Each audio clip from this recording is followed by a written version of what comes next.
All right, let's stay with the story. As extreme weather events become more frequent, questions are mounting over South Africa's preparedness for natural disasters. Provinces, as you've seen, like KwaZulu-Natal, as well as the Eastern Cape, seem to be more susceptible to harm, despite the country boasting some of the best meteorological experts in the world. Critics say more should be done to act on early warnings, while attention turns to whether government is effectively coordinating disaster responses on the ground. For an analysis on this, let's speak to Dr Mary-Jane Bopape, who's a managing director with the National Research Foundation and joins us now live. Doc, it's lovely to have you on the program. Thanks very much indeed for your time and patience as we took in that particular report by our Jade Pulsar. Let me start by just understanding the nature of what you found as a start before we think about the interventions.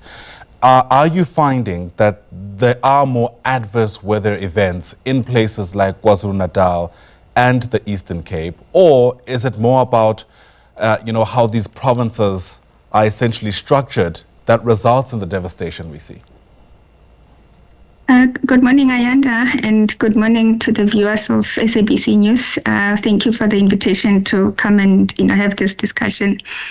I'll start by talking about the study we conducted where we were asking questions regarding where in South Africa we're reporting the most disasters. We used an international database that reports natural disasters across the globe. And we then recorded the information at district level, so district as well as metropolitan municipalities, so that we could see which was reporting the most. So in general, we can say that on the eastern parts of the country, we are reporting more disasters, which turned out more natural disasters, which turned out to be more floods. So we have more floods followed by more storms. We know that in terms of our climate in South Africa, the western parts of the country are drier, and as you move towards the east, it gets wetter. So as a result, you then also have more exposure in terms of these flooding as well as storm disasters. However, what we found specifically in KwaZulu-Natal was that even though, you cannot say eThekwini receives more rainfall compared to the rest of the province, we are actually finding that it reported the most disasters. So there is basically a human element that is associated with these disasters, but there is also a natural part. We found the weather system responsible for these events to be what we call a cut-off low system. A cut-off low system is the event that caused the disaster in the Eastern Cape last week. So these events are the ones we call the mid-latitude system. They result in these disasters, and the event actually makes landfall on South Africa, starting from the western part, from the Western Cape, and then it makes its way, having different impacts. We saw the country getting cold, but then when it got to the Eastern Cape, it got very, very wet. So the other natural component that is happening in terms of more rainfall occurring on the eastern part is the fact that the Indian Ocean is warmer compared to the Atlantic Ocean. There's the Agulhas current there that brings in warm waters from the equator, and as a result, there's more moisture in that area that results in more rainfall. So when you find that you've got more rainfall, but then also the exposure is high, that is when you end up with a natural disaster. Just the fact that you get more rainfall does not mean it's supposed to lead to a disaster, which is why the World Meteorological Organization, for example, advocates for what they call impact-based forecasting, because the impact or whether or not you get a disaster actually is associated with what is also on the ground when that rainfall is received. Right, crystal clear. Impact-based forecasting is a term that I am not used to. So I wonder if we can speak more about that, because I think it'll help us segue into whether or not South Africa's early warning systems are fit for purpose, given what we've seen over the past couple of years. Yes, so I think first let's just talk about the different components of early warning systems. So meteorologists rely on the observations first, because from the observations you get to know this is what is happening at the moment, and then we use models to forecast going forward. These models the ones that we use in South Africa are physics-based. So it's processes in the atmosphere that are represented, and these models run on supercomputers, and we are able to get forecasts out of them.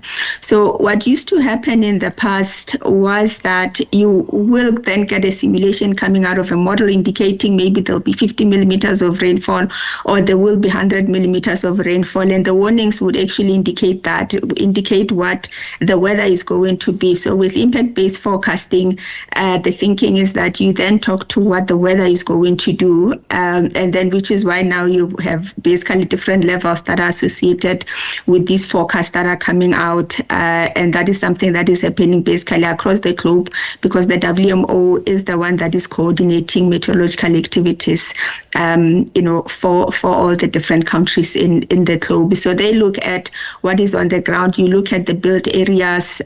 You basically use geographic information system. You look at the simulated rainfall or simulated temperature and all of that, and then you look at the built area and the populations, and then based on that, you can then talk to a level that is informed by the likelihood of the event occurring, as well as the level of the impact that it will have, and then based on that, then you will get a level that talks to impact-based forecasting. Right. The Human Settlements Minister was in the Eastern Cape in the wake of the devastation left by widespread flooding in parts of that province. And part of what's emerged is that people simply built their homes in the wrong places. And the point I've been trying to make is that something like that doesn't happen overnight. This is a gradual process where settlements ultimately develop, and we only wake up to why it's problematic in the event of a disaster. My question to you, Doc, is whether or not you are finding that you as academics and researchers are being listened to by the state as you observe these weather patterns over the years, make these impact assessments, and of course try to, at the very least, avert a loss of life like we've seen in the past couple of years. Yeah, so as I speak to it first, I think from the early warning perspective, that another important aspect actually of early warnings is communication and dissemination. Communicating warnings or forecasts in the way that makes sense to people that need to respond to them, and making sure that this information reaches them.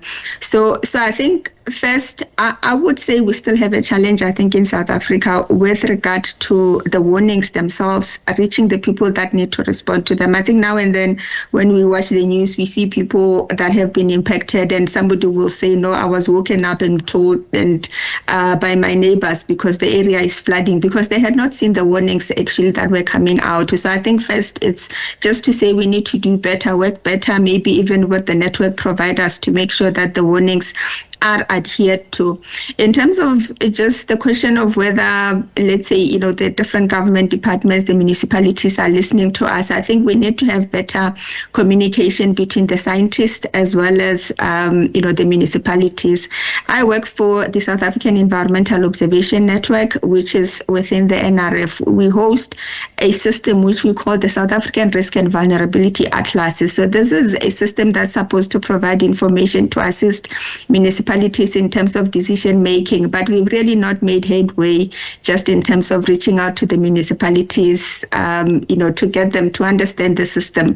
It's supposed to be two-way, that they're supposed to provide their information, and we also provide what's available that we can find, with satellite information, with the models, output from research work that is being conducted, output from some work where we are collaborating with national government. But then we are really struggling, I think, in terms of really being able to communicate at different levels of government. And there is a need for an improvement there. Fair enough. Dr. Mary-Jane Bopape, thanks very much indeed for speaking to us. Really insightful. And hopefully the work that you're doing ultimately will translate into material change on the ground. Dr. Bopape is the Managing Director with the National Research Foundation. Once again, thanks very much indeed.